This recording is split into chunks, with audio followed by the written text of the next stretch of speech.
calanka Soomaaliyana gurigaygu inuu u dumay Soomaali way ogtahay anna waan ogahay de waxa ka dhigay baaba taas aba ma fahantin marka ninkii doonaya inuu aniga ay xidhaynimada yar soo hanjabay ilaa saaka dambi kalaad gashayo amar diidaad sameeyay fanaanad Soomaaliyeed baan ahay ummadda Soomaaliyeed baa ii siman haddaad xamar joogto iyo haddaad Jabuuti joogto iyo haddaad Jigjiga joogto iyo haddaad halkan joogto aniga horta shacbiga Soomaaliyeed haddaad tiin waad ii simantiin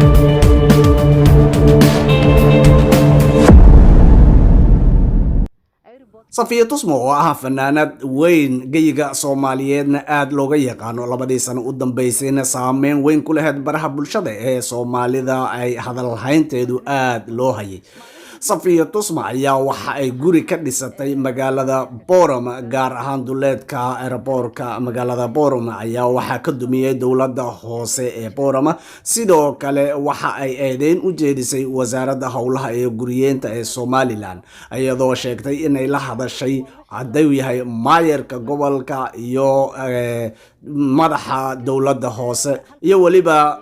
agaasimaha guud ee wasaaradda guriyeenta iyadoo intaasi ruux la hadashayna waxba aan ugu soo naasacadaanin misana aan loo sheegin burburka gurigeeda soo gaaray aan laga siin doonin wax magdhow ah Safiya Tusmo ayaa sheegtay in waliba lagu handaday in la xiri doono iyadoo lagu eedeynayo inay tahay qaran dumis taasoo ay sheegtay in muuqaala lala soo wadaagay ay ka qaaday kowda luulya heesa ay ka qaaday xafladaasi ayna sheegtay in ay tahay ruux Soomaaliyeed Soomaalinimadeedana cidna ay la daba fariisan doonin siyaasina aanay ahayn cid walba iyo meel walba ay Soomaali joogtana ay ka haysi doonto cid ay kaga haybaysanaysan ayna jirin Safiya Tusmo ayaa burburka hantiyadeed soo gaaray ayaa waxa ay ku eedeysay wasaaradda howlaha guud iyo guriyeenta ee Somaliland waxa ayna uga fadhidaa in laga siiyo magdhow Safiya Tusmo arrinkaasi ka hadlaysa ayaa waxa ay tiri waa gurigayga gurigii shalay la dumiyay wuxuu ku yaalaa galbeedka magaalada Borama airportkii baa hadda wax yar noo jira airportkan u dhownahay laba week markaan joogay dalka ayaa horta gurigan lagu qoray dumis Jigjiga maalin weekan ka imay baa dumista lagu qoray maalintii dumista lagu qoray waxaan la hadlay ninka maayarka ka ah magaalada Borama habeenkii markaan garaacay aan ku yiri walaal gurigaygu dumis baa lagu qoray say wuxuu jiraan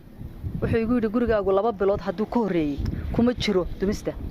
guriyaha la dumin doono dhismayaasha la dumin doono buu yiri waa wixii 2 bilood kadib la dhisay wixii ka horeeyay kuma jiraan maalin kadib halkan baan ku ballamiyay gurigan keenay gurigani wuxuu ka kooban yahay 9 qol wuxuu ku fadhiyaa 30 by 30 jagadan ka dambeysana aniga leh halkan maayarka keenay guriga markuu fiiriyay wuxuu igu yiri wadadu horta gurigaaga ma dhaafayso halkan bay ku istaagtay size-kay gurigayga jagadan ay ku joogsatay wadadu horta ana iska leh maayarku wuxuu igu yiri wixii gurigaaga xagga ka xiga airportka iska leh maadaama ay tii noqonayso ya qalkaaga dhaafayna waxaan sameyn doonaa intaanay guriga soo gelin baan joojinaynaa buu yiri gurigan hortiisa wada weyn baa martay tii anagoo isku og ayaa waxaan arkay inayna sheekadii ay dhowr week qaadatay intida iga gashay horta gurigani maxaan ku radaa $160,000 weeyaan waxa jooga ninkii maxaan ku radaa engineerkii dhisayay baa jooga dhulku ku fadhiyo qiimihiisana dadka Borama degani way garanayaan waxaan u tagay maayarkan ku noqday xafiiskiisaan ugu tagay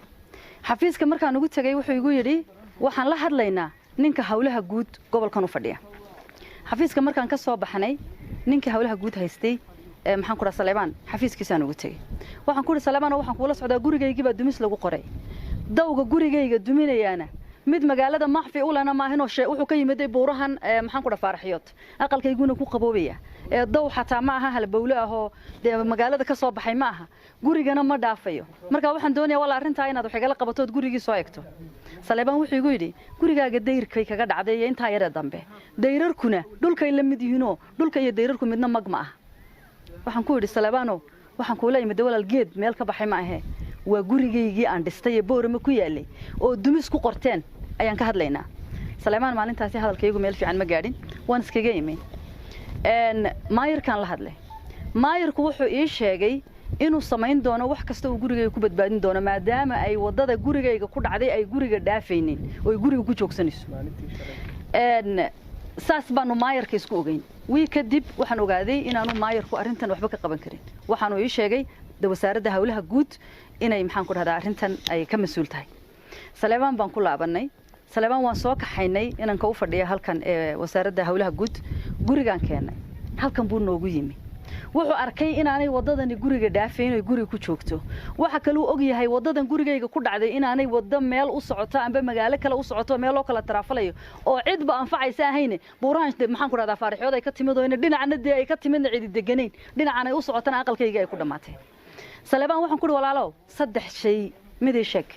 wadadani maadaama ay gurigayga ku joogsanaysa intaanay galin inaad joojiso ilaa sayskayga bay ku istaagaysaa wadadan aqalka hormartay inaad isticmaasho daawal badow baan nolahayn oo gurigu saddex wado lahaa iyo inaad lacagtayda ii celiso guriga sidaa doonto baad ka yeesho hor dadka waxaan u sheegayaa dad badan baa waxay leeyihiin waxa kugu dhacay sidan daw baa dhacay waxa baa dhacay wax way kugu dhici karaan meesha aad adigu leedahay aad gadatay anide meesha layma siinine maalkaygan ka bixiyay guriga xoolahaygan ku dhistay dhulkan anaa gatay waan cashuuray Soomaaliland $1200 bay 3 sano ka hor igu cashuurtay dhulkoo kali haatay meel iyagu siiyeen iyo meel waqfi la igu siiyay toona maahay waa maalkayga horta waxaan ka hadlayno wada way kugu dhici kartaa ceel biyo laga helo baa gurigaagu noqon karaa iskuul baa looga baahan karaa dawladda u baahan kartaa public property buu noqon karaa laakiin xeer buu leeyahay oo xoolahaaga hadii loo baahdo waa in lagu qiimeeyo adigana maalkaagii lagu celiyo sababta gurigaagii lagaaga qaadayana lagu sheego sheekadu halka markay inamada noo mareysay waxa la igu yiri nin baa ka imanaya bari wasaaradda hawlaha guud haysta ninkii baan 3 week sugay halkan buu yimid magaciisa ma xasuusto Cabdilaahi maxay baa la yiraahdaa agaasimaha hawlaha guud ee Soomaaliland weeyaan malaha hal nin baa ka sareeya halkan uu igu yimi waxaan ku yiri walaalo gabadhi gurigeeda la duminayay baan ahay arintaydo tafatiran baa wahay wuxuu gurigaagana waan ogahay waa la ii sheegay qofka taayna waan ku garanayaa anigu waxba kama qaban karo maxaan ku dhahay gurigaaga iyo arimahaaga wuxuu yiri anigu nin ma yihi engineer ma yihi hawlahani waxa weeyaan waa siday wax lagu sheegay wax u dhaceen waxba kama bedeli karo waxaan ku yiri in adeer Soomaaliland geed baa xaq helay oo dawga hareerihiisa la mariyay laga leexiyay waxaan ka hadlaynaa geed ma ahe waa guriga waxaad ii sheegtaa xaq uu geed helay ee gurigayga heli waayay inanka intaas oo ka xanaaqay furku tuuray oo baxay sidii baanu isku ogeyn guriga la iigu yimi anigoo raba inaan maalinta hadlo waxa la iigu yiri hadlin waxa maqan bada saafkii gobolka bada saafka sug bada saafkii baan sugayay sidoo kalena waxaan la hadlay maxaan ku dhahdaa inamaan la hadlayo waxa la ii balmiyay ninka hawlaha guud ba haysta ayaa la ii balmiyay ilaa Cabdilaahi Abakar kiibaan maxaan ku dhahaa balantiisa la iigu maqnaa anigu dalka rasidan kuma ihi marti baan ku hay tigir baan soo goostay mar walba tigir baan bedelanayo dib u dhigayo nimankan inta daba soconayo de 2 bilood iyo maalmo la ila meereysanay iyadoo sidaa tahay oo maaragtay aan sugayo maxaan ku dhahdaa inaan baro saabkii gobolka sugana aan dadkii ka ogolaaday aan minkan inaa bakorna maxaan ku dhahdaa aan balantaas in la iga soo sameeyo ka ogolaaday ayaa shalay waxa lagu ku soo waabaristay aqalkayga carfidad la galiyay horta dad baa waxay leeyihiin guriyo badan baa la dumiyay guriyo badan lama dumin gurigayga la dumiyay shalay guriga halkan ku yaala abtigay baa leh faami baan ahay inaan kan gurigiisa shalay isagana carfidada la galiyay faami baan ahay marka gurigaygu horta koow buu noqday in shalay la dumiyo mid kale dadka reer Soomaaliland waxaan u sheegayaa xilligii guriga la duminayay la guriga la duminayay la islama gaadhin wali dawladii la waxa socda mashruuci dawladda la sameeyay baa socdo dawladii ma dhamaan waa inay horta meeshii daw noqonayso dhamaato darowdhirka waaweyn iyo kuwa yar shaxdaaba inay dhamaadaan marka dadka lala kulmo nin walba maalkiisii waxa laga yeelayo in loo sheego de marka dumis haday noqoto iyo dumis hadaanay noqoninba in maxaan ku idhaahdaa horta qofkii maalka lahaa de maxaan ku idhaahdaa lagala hadlo oo de xoolihiisii loo qiimeeyo weeyaan waxay dawladdu lahayd iyo wax la isiiyay iyo wax meel laga warin waa maalkaygii ya inaanan anigu maalkayga ka soconayno onan ka tagin ilaahayna waa og yahay Soomaalilandna way ogtahay nimanka arintan u xil saaran anigu de waan dacwoonayaa iyo waan cabanayaa toona oran maaye amba maalkaygii bay idin celino de waxaan xaq u lahaa xaqaygaad marinaysaan amba de walaalayaalow magaalada waan wada joognaa waan kulmaynaa oo qasaara burburka inta la eeg la gaarsiiyay oo gurigii carruurtayda carfidad la galiyay ilaa haddana aan cid igala hadashay iyo cid xoolahaygii magi doonto toona aanan garanayn ayaa haddana waxay ii dheertay in xadhig la ila raadsanayo oo la igu yiri maxaan ku dhahdaa isa soo xiray xadhig baa tahay 3 maalmood ka hor baa la ila soo hadlay maalintii saddexaad koobaad telefoonka ma qaban because aanu telefoon aan garanti badan ma qabto shalay maahina daraad baa la ila soo hadlay waxa la igu yiri saldhigga dhexe ee Hargeysa ayaa laga doonayaa kaale de waxaan moodayay waa fahmi waayay badii saldhigga dhexe Hargeysa waxa iga soo galay bari baan iman baan ku yiri anigoo doonaya maxaan ku dhahdaa inaan tagaba saldhigii dhaxoon idhaahdo maxaa laygu haystaa ayaa shalay waxa dhacday in gurigaygii la dumiyo taas baan horta shalay u tagi waayay in la raadsanayo baryahan oo dhanba waan ogaa kow horta wadanka markaan soo galay waxa la igu yiri wax xaflada oo Soomaaliland ku qabsan kartaa haba yaraatee ma jirto dhibaato ka dhalan doonta qaran dumis baa tahay dawladdu maxaan ku dhahdaa waa lagu haystaa xaflada qabsanin wax walba shutdown baan ka dhigay dadkii xataa igu yiri waan ku sugaynaayo waan ku soo dhawaan in casuumad la ii sameeyo waan ka diiday reer Borama way wada joogaan si aanu hadalba uga dhalanin taliska guud Soomaaliland ayaa laga soo amray in maxaan ku idhaahdaa la xidho waxa la keenay oo wiigan la wareejinayay clip laga soo qaatay kowda luuliyo maran ku qabtay maxaan ku idhaahdaa Mareykan ku qabtay على قرن دمس باتهاي على كصوماليا هرجيسة كجهستي وحلا هي كليبيات هرجيسة قد ضبطت على كصوماليا كجهستي فلان هرت ده فيديو ده إنه كنا ويقروح بدنا لها إنه من كاسي شيء عد كودينا وان هي أنا جو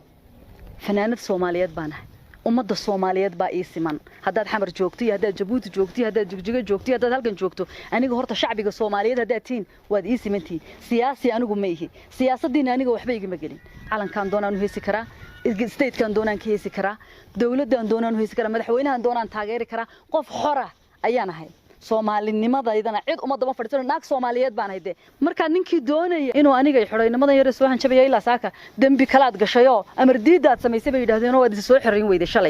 shalay ta maxaan is xireeyaa xaafadeydii baa bad carfiidad mariseene anigoo raba inaan Hargeysa tagaa shalay gurigayga la dumiyo la igu dhiiso soo xiree horta mid baan idin sheegayaa inaan nadeen imaado waan diiday anigu ka Borama tagi maayo ka Hargeysana tagi maayo xaniiyay doontay in aniga inta la ii yimaado la xiro inta xoolaha iga la burburiyay xarig la iigu dari maayo calanka Soomaaliyana gurigaygu inuu u dumay Soomaali way ogtahay anna waan ogahay de waxa ka dhigay baaba taas aba ma fahanteen anigu Soomaalinimadayda